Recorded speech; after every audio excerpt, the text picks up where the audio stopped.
siang semuanya. Selamat siang. Nama saya Fahmi Rahman.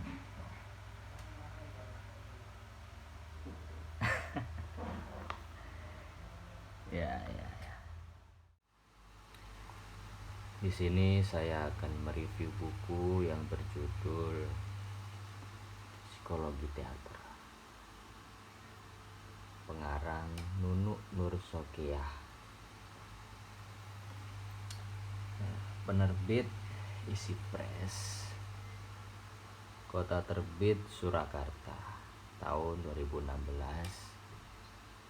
Jumlah halaman 105 halaman. Psikologi teater. Di dalam buku ini ada 6 bab yang masing-masing terdiri dari beberapa bab. Yang pertama, pengertian psikologi. Psikologi adalah ilmu pengetahuan tentang tingkah laku dan kehidupan psikis atau jiwa manusia. Psikologi merupakan cabang pengetahuan yang relatif mudah dibandingkan dengan ilmu pengetahuan yang lainnya. Psikologi merupakan bagian yang tidak terpisahkan dari filsafat, sehingga butuh waktu yang lama untuk melepaskan diri dari filsafat. Kira-kira pada abad ke-7, psikologi dipengaruhi oleh ilmu pengetahuan alam. Namun kemudian psikologi melepaskan diri dari ilmu pengetahuan alam sehingga menjadi ilmu pengetahuan yang berdiri sendiri. Adapun beberapa definisi tentang psikologi yang dikemukakan. Yang pertama, psikologi adalah ilmu pengetahuan tentang aktivitas manusia (behaviorisme radikal). Yang kedua, psikologi sebagai psikologi filsafat menurut Plato pada tahun kurang lebih 400 sebelum Masehi. Berarti ilmu pengetahuan yang mempelajari sifat hakikat dan hidup jiwa manusia. Psyche sama dengan jiwa, logos sama dengan ilmu pengetahuan. Yang ketiga, psikologi menurut ilmu pengetahuan alam atau empiris dan rasionalisme pada abad 17 ialah ilmu pengetahuan yang mempelajari kesadaran atau gejala-gejala kesadaran.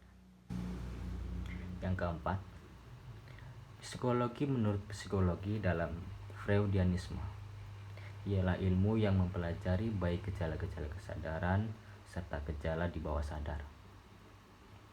Yang kelima, psikologi adalah ilmu pengetahuan yang mempelajari semua tingkah laku dan perbuatan individu, di mana individu tersebut tidak bisa dilepaskan dengan lingkungan. Robert S. Woodward. Yang keenam, psikologi menurut McDougall pada abad ke-20 ialah ilmu pengetahuan yang mempelajari tingkah laku manusia atau human behavior. Karena itu psikologi digolongkan dalam aliran behaviorisme.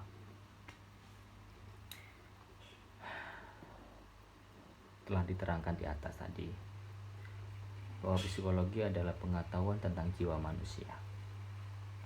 Jiwa itu merupakan pengertian yang abstrak, tidak bisa dilihat dan belum bisa diungkap secara lengkap. Maka orang lebih cenderung mempelajari jiwa yang memateri, yaitu bentuk tingkah laku manusia atau segala aktivitas, perbuatan, penampilan diri sepanjang hidupnya. Nah, untuk memahami tingkah laku manusia, maka dibutuhkan bantuan macam-macam ilmu pengetahuan yang diantara lain fisiologi dan sosiologi.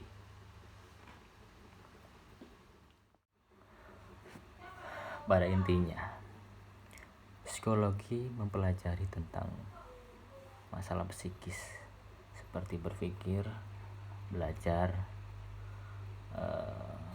apalagi menanggapi, mencintai, membenci, dan yang lain-lain.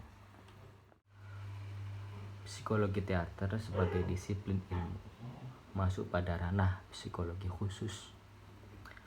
Psikologi teater membahas tentang kegiatan-kegiatan manusia dalam dunia teater. Unsur-unsur psikologis yang ada pada dunia teater atau drama, di mana di situ terdapat manusia kreatif sebagai motor penggeraknya. Unsur-unsur teater atau drama yang sebagaimana diungkap Attar Semi 2001 dan juga Hasanuddin W.S. 1996. Di antaranya adalah yang pertama, realitas objektif atau kenyataan semesta. Sumber inspirasi atau sumber penciptaan sebagai bahan cerita atau lakon. Dalam hal ini khususnya drama, yang merupakan unsur ekstrinsik dalam teater yang berupa pola kehidupan masyarakat, dari mulai organisasi masyarakat terkecil sampai yang besar, yaitu bisa berupa cerita kehidupan keluarga sampai kehidupan negara, antar negara, atau bahkan dunia. Dari sini akan ditemukan segala sesuatu yang berkaitan dengan manusia, seperti norma-norma, ideologi, tata nilai, hukum, adat istiadat, sosial politik, konvensi tertentu seperti konvensi budaya, konvensi bahasa, konvensi hak asasi manusia atau HAM, dan yang lain-lain. Yang kedua, penulisan naskah atau skenario. Manusia yang berkuasa atas karyanya dan dapat memperlakukan seperti apa tokoh-tokoh rekaan yang diinginkannya, latar yang disukainya, serta konflik kemanusiaan yang menurutnya sangat menarik. Kesemua itu akan berhasil disusun karena beberapa faktor yang dimiliki oleh pengarang, seperti diantaranya faktor sensitivitas atau kepekaan, imajinasi, intelektualitas, serta pandangan hidupnya.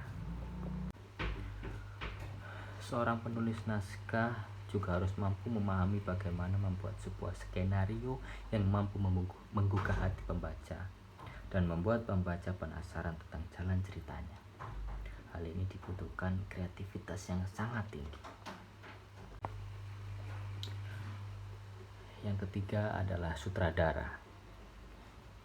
Manusia yang kapasitasnya dalam teater, khususnya teater modern, merupakan unsur yang cukup penting dan dominan, yang bisa disebut sebagai director, manager, dan juga arsitekturnya pementasan.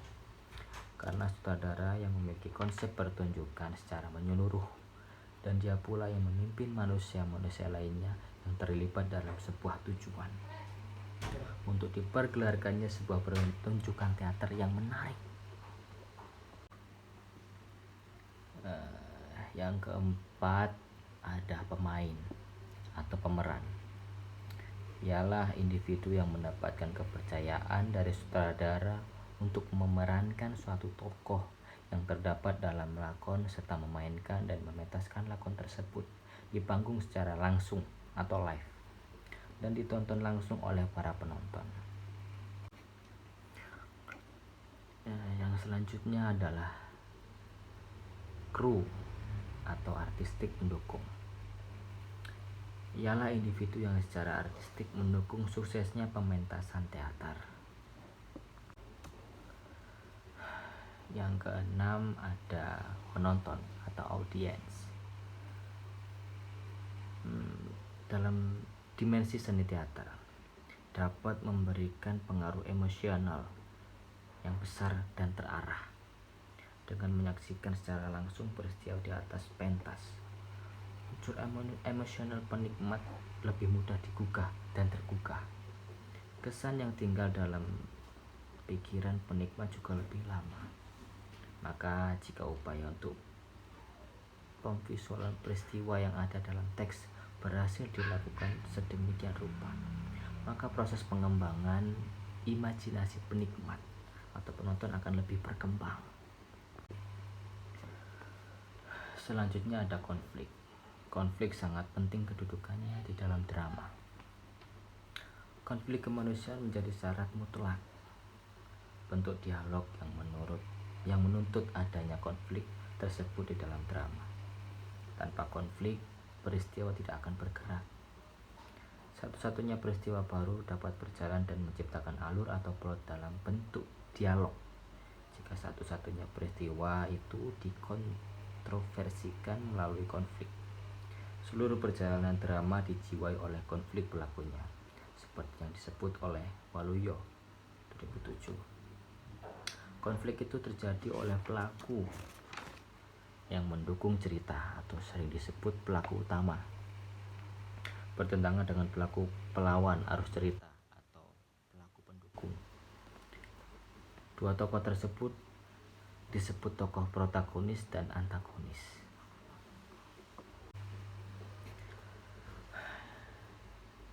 Selanjutnya kita akan masuk dalam bab 3.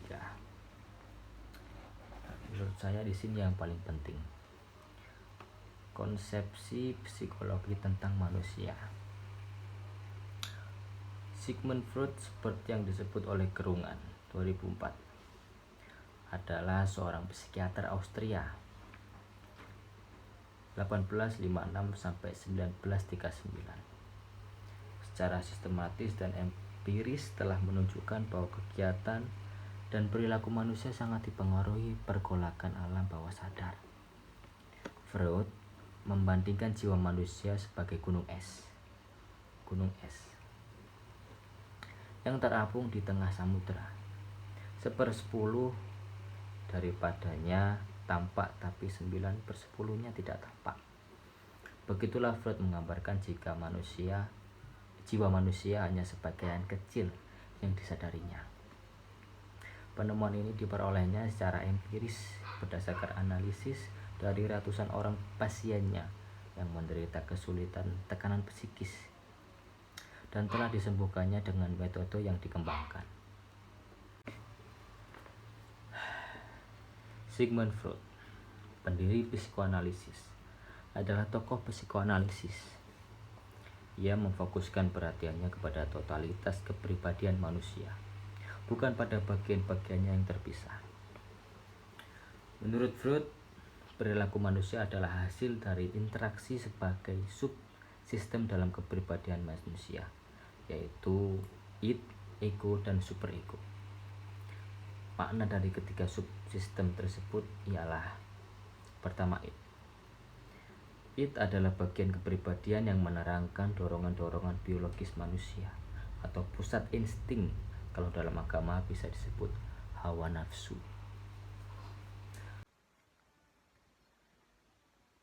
Ada dua insting dominan. Yang pertama, libido, yaitu insting reproduktif yang menyediakan energi dasar untuk kegiatan-kegiatan manusia konstruktif, yang disebut juga insting kehidupan atau eros, yang dalam konsep Freud bukan hanya meliputi dorongan seksual, tetapi juga segala hal yang mendatangkan kenikmatan, termasuk di dalamnya kasih ibu, pemujaan pada Tuhan, dan cinta diri atau narsisme. Yang kedua ada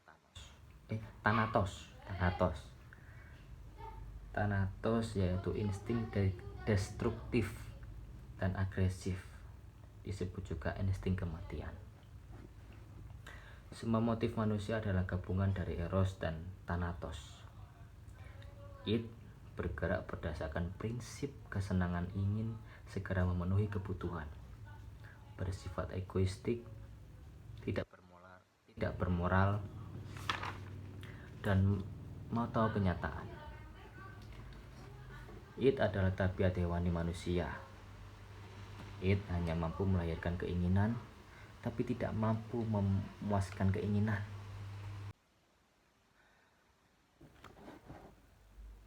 Yang kedua ada ego. Ego adalah berfungsi menjembatani antara tuntutan id dan realitas dunia luar. Egolah yang mampu menyebabkan manusia menundukkan hasrat hewaninya dan hidup sebagai pribadi yang normal. Yang ketiga ada superego. Superego di sini adalah sebagai polisi kepribadian, mewakili yang ideal atau yang disebut hati nurani, yang merupakan internalisasi dari norma-norma sosial dan kultural masyarakatnya. Superego memaksa ego untuk menekankan hasrat-hasrat ke alam bawah sadar. Baik id maupun ego berada di bawah sadar manusia. Ego berada di tengah antara memenuhi desakan id dan peraturan superego. Untuk mengatasi ketegangan ego dapat menyerah pada desakan id. Berarti dihukum superego dengan perasaan bersalah untuk menghindari ketegangan. Konflik atau frustasi ego secara tak sadar lalu menggunakan mekanisme pertahanan ego dengan mendistorsasi realitas. Pasti kalian bertanya-tanya, mengapa di awal tadi saya memakai kostum seperti itu? Pertama, saya suka dengan tokoh fiksi Joker karena Joker adalah sebuah karakter penjahat super fiksi yang dibuat oleh Bill Finger, Bob Kane, dan Jerry Robinson yang pertama kali muncul dalam keluaran debut buku komik Batman 25 April 1940 yang diterbitkan oleh DC Comics. Joker menurut saya adalah tokoh psikologis.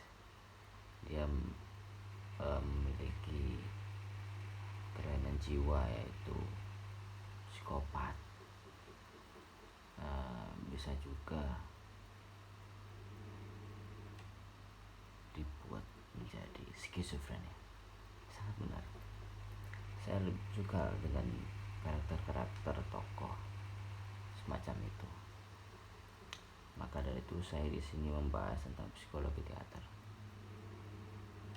Karena jika kita ingin memerankan tokoh, maka kita harus tahu, kita harus mencari psikologinya, sosiologi, dan fisiologi. Jika kita ingin merasuk dan mendalami karakter, maka kita harus tahu psikologinya. Itu adalah kunci. Jadi ya,